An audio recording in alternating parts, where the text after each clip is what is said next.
फरायसा आफाद आरो गुबुन गुबुन आफाद जथायै चिरां आरो क'क्राझार जिल्लानि मददाव लाइस्राम लाद्दु सिं बिथां भिसिनि जि मोनसे एलिगेशनमोन बे अलरेडि प्रुफ जाबाय आरो बिथाङा सासे एक्यूज्ड एरेस्टेड आन्डार सेक्शन जि केस नं 1/2022 आरो सेक्शन बेयाव बहायदों 120B 409 420 प्रिवेंशन ऑफ करप्शन 1988 दा बेबायदियै बिथाङा क्रिमिनल कन्सपिरेसियाव आरो लोगोसेयै माने सिटिं आरो फ्रड चार्ज आरो लोगोसे मिस एप्रोप्रिएशन जिहेतु बिथांनि एगेन्स्टआव director of anti corruption and CM vigilance बिथांमोना थांनाय बोसोरसेनि समनिफ्रायनो इनभेस्टिगेशन खालामगासिनो दङ बिथांखौ लिंहरदों इन्टारोगेशन खालामदों आरो बिनि उनाव दिनै प्रमाण जाबाय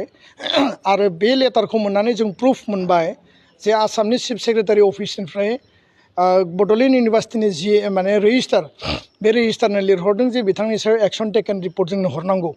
आरो बे लेटारखौ जों जेब्ला नुबाय बिथांनि जि केस बिथाङा सासे क्रिमिनेल एक्यूज्ड आरो एरेस्टेड हिसाबै बेयाव लिरनाय दङ आरो फारसेथिं गुवाहाटी हाइकर्ट महामान्य गुवाहाटी हाइकर्टनिफ्राय जों नुबाय जे बिथाङा एरेस्ट जाखांनायनि उनाव आरो एरेस्टबो देखायदों खिन्थु प्रि एरेस्ट बेल लानायबो बेयाव देखायदों दा बेयाव मेन चार्जआ जाबाय बिथाङा प्रफेसर नेक्सन सिं फाइनेन्स अफिसार नेक्सन सिंनो माने मेनेजमेन्टनि गेजेरजों फेभारिटिज्म खालामनानै इलिगेल भाबै बिथाङा फाइनेन्स अफिसारखौ एपइन्टमेन्ट होदों आरो फारसेथिं जाहैबाय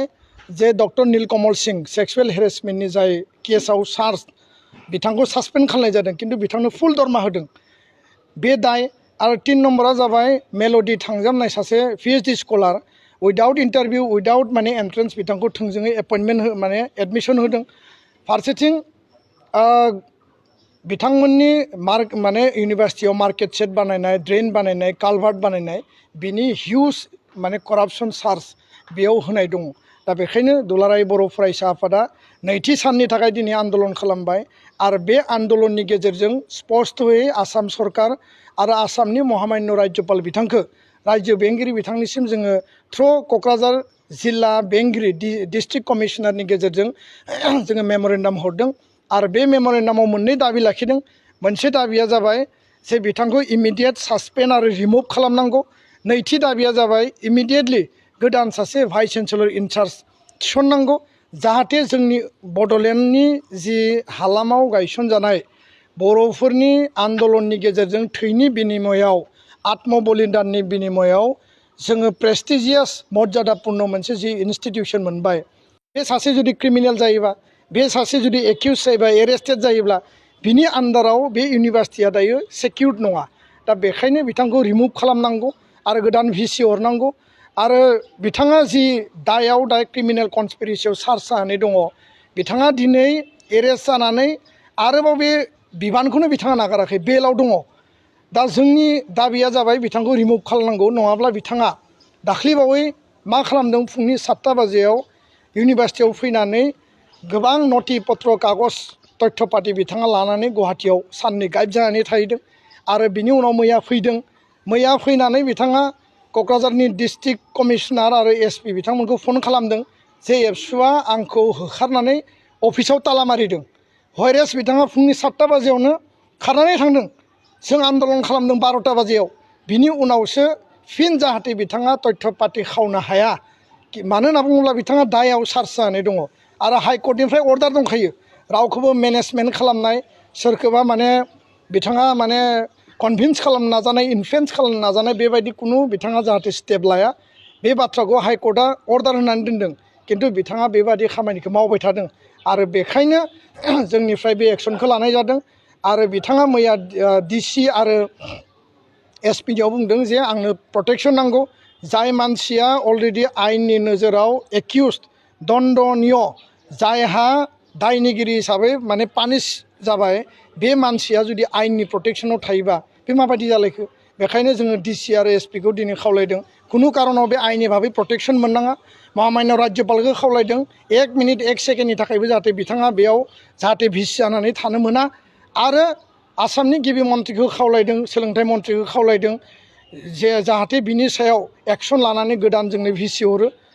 बा जोंनि बिटिआरनि माने चिफ बिथांखौ जोङो खावलायदों जे बिथाङा गार्जेननि रल लानानै लकेल जिहेतु काउन्सिल सरकार दङ आरो बे हालामावनो जिहेतु इउनिभार्सिटिया दङ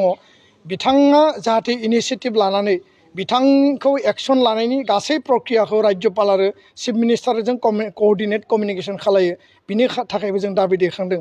दिनैनि उनाव जोङो सप्ता खनसे टाइम होदों जुदि सरकारा जेबो एक्सन लायाबा 1 तारिख आगस्टनिफ्राय जोङो बेयावनो तालि तप्ला न' खानानै जोङो इनडिफिनिट पिरियडनि थाखाय जों प्रटेस्ट डेमनस्ट्रेसन खालायगोन बे बाथ्राखौ जों स्पष्टयै बुंबाय आरो खुनु कारनाव कमप्रमाइज खालामनायाव गैया जोंनि इउनिभार्सिटि जोंनि प्रपार्टि बिथांनि बे बिफानि सम्पति नङा बे इउनिभार्सिटिया जोंनि आबेग सेन्टिमेन्ट बेयाव जड़ित जानानै दङ आरो जोंनि फंबाय बिनानाव भबिष्यतआ बेयाव फरायनांगौ मोजां डिग्री लानांगौ रिसार्च खालामनांगौ गावबा गावनि जिउ दानांगौ साख्रि बाख्रि मावनांगौ आरो बिनि आन्दाराव जेसेबां एफिलिएटेड कलेज दङ बे एफिलिएटेड कलेजफ्राबो मोजाङै सोलिनांगौ मालाबा टाइम मथे एग्जाम खुंनो हाया रिजाल्ट होनो हाया मार्कशीट होनो हाया बायदिसिना थासारियाथ' दंखायोनोसै किन्तु दा भिसि बिथाङा कराप्टेड चार्जआव अलरेडि एक्यूज्ड बिथाङा एरेस्टेड बिथाङा बेलआव दङ बिथाङा बेयाव थानो मोननायनि कुनु अधिकार गैया जोंनि बाथ्राया बे स्पष्ट जागोन